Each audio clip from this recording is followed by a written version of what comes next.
Hello! Ayan, sa sobrang mabilis sa akin ang Brilliant Rejuvenating Set mga langga. Ayan, nakalimutan ko na namang maggawa ng video, no? Nakalimutan ko, ubos na pala. So, ayan mga langga, ikikwento ko na lang sa inyo, no? Ang Brilliant kung paano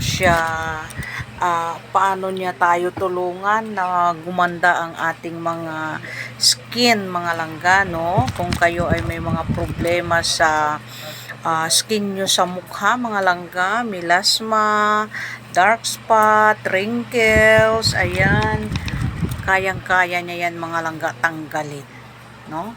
Kahit saan ka magpunta, kahit saan ka makarating mga langga, ang Brilliant ay kilalang kilala. So, ngayon, dahil naubos na nga yung stock ko, no, ikwento ko na lang sa inyo mga langga. Lalong-lalo na mga langga kapag hiyang ito sa inyo, no? Ang ginagawa ko dyan mga langga is sinahati-hati ko yung sabon, no? Tapos, ang gamit ko sa rejuvenating mga langga, yung toner niya, no?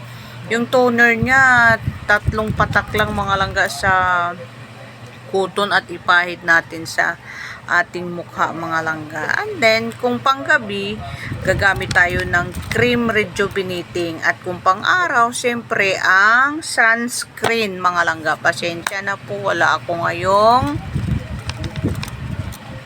on-hand na Brilliant Rejuvenating Set.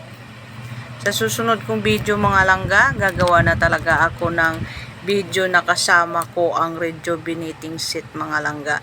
Meron akong mga ibang product dito na Brilliant mga langga. Meron akong skin peeling renewing lotion mga langga. Ayan. So, ayan. Bye!